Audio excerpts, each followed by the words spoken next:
What are they doing? They were arguing, but now it looks like they're not speaking. The fact that they didn't follow us into the house shows some sense of shame. They've been eating muffins. Made by our cook. It looks like repentance. Are they looking at us? Yes. How dare they? They're approaching. Oh.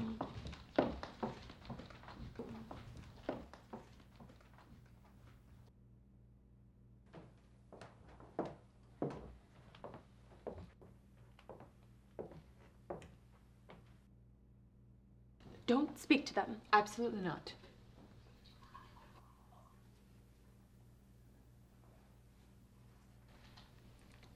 This silence isn't working. I agree. But we will not be the first to speak. Certainly not. Mr. Worthing, I have something particular to ask you. Much depends on your reply. Mr. Moncrief, I too have a question. Why did you pretend to be my guardian's brother? So I might have the opportunity to meet you. That seems a decent explanation, doesn't it? Yes, dear Cecily, if you can believe him. I don't. But that doesn't change the sincerity of his answer. True, but in matters of grave importance, style, not sincerity, is the vital thing. Mr. Worthing, what explanation can you offer for pretending to have a brother? Brother? Never. Was it in order that you might come to the city as often as possible to see me? Can you doubt it, Gwendolyn? Their explanation seems satisfactory, especially Mr. Worthing's. That seemed to have the stamp of truth upon it. I'm content with what Mr. Moncrief said. Then you think we should forgive them? Of course. I mean, no. True. I had forgotten. There are principles at stake that we cannot surrender. But who should tell them? Can we not do it at the same time? An excellent idea. I'm always speaking at the same time as others. On 3. Your Christian names are unacceptable. Our names? But we're due to be christened this afternoon. Christened? With a new name? For me, you are prepared to do this? I am. To please me, you're ready to? I am. Who says that men are selfish? Where questions of self-sacrifice are concerned, men are Selfish pigs. But I am prepared to believe them. Then we forgive them. You are forgiven. Gwendolyn.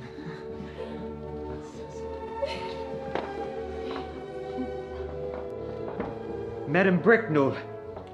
Oh.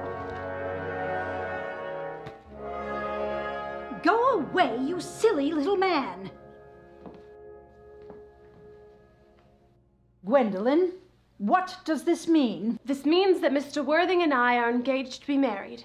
I don't think so. No. Mrs. Bracknell, I wish to marry Gwendolyn. You will do nothing of the kind, sir. Now, Mr. Worthing, who is that young person whose hand my nephew Albert is holding in that most unnecessary manner? This young lady is Miss Cecily Cardew, my ward. Cecily and I are engaged to be married, Aunt Augusta. I have some questions. Is Miss Cardew at all connected with a local train station or lost and found office? I merely desire information. Until yesterday, I had no idea there were persons whose origin involved the railway industry. Miss Cardew is the granddaughter of the late Mr. Thomas Cardew of New York, Connecticut, and Vermont. 3 addresses always inspire confidence, even in tradespeople. But what proof have I of their authenticity? Miss Cardew's lawyers are Markby, Markby, and Markby. Markby, Markby, and Markby. A firm of a very high position in their profession. Indeed, I have been told the elder Markby was elected state representative before resigning due to an indiscretion with a young female aide.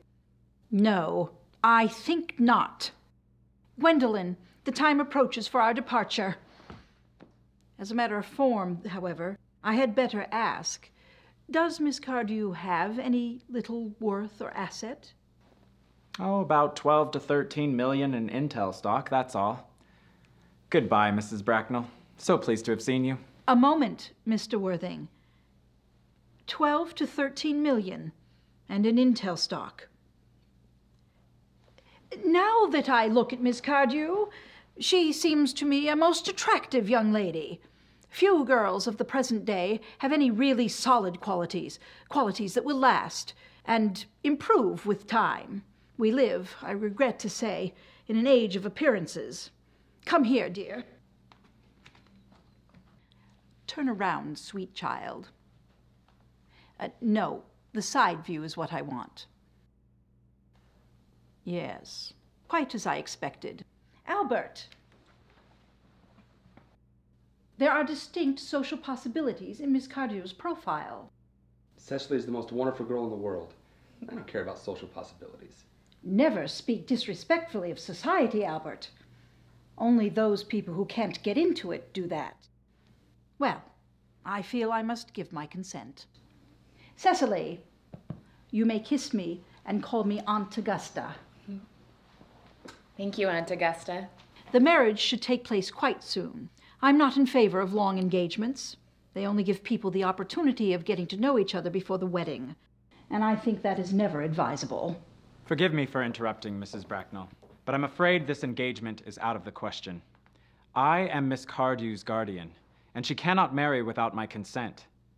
That consent I absolutely refuse to give. Upon what grounds, may I ask? Albert is an exceptionally, I may almost say, an ostentatiously eligible young man. He has nothing, but he looks everything.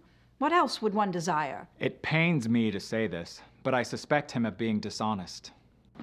Dishonest? My nephew Albert? Impossible. He is a Republican. I'm afraid there can be no possible doubt. This afternoon, he obtained admission to my house by pretending to be my brother. Under an assumed name, he succeeded in alienating the affections of my ward Cecily. But what is inexcusable is that he knows that I don't have a brother, that I've never had a brother, and that I have no intentions of ever having a brother. That was wrong of him, Mr. Worthing. But I have decided to completely overlook my nephew's conduct towards you. That's very generous of you, Mrs. Bracknell. My own decision, however, is unalterable. I refuse to give my consent. How old are you, dear? Nearly 18? Well, it will not be long before you are of age and free from any restraint.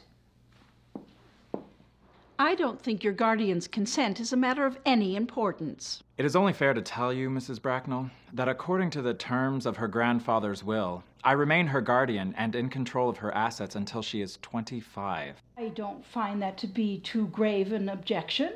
I see no reason why our dear Cecily should not be even more attractive at that age.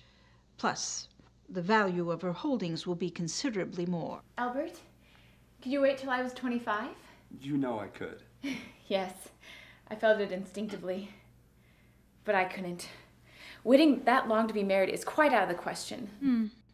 My dear Mr. Worthing, as Miss Cardew states positively that she cannot wait, I would ask you to reconsider your decision. Perhaps, if I were to give my consent to your engagement to my daughter. Mrs. Bracknell, I have promised myself and Gwendolyn that I would win your approval by legitimate means, by producing a relative. To have you now give your approval simply to obtain permission from me for the union of... I'm afraid what you propose is quite out of the question.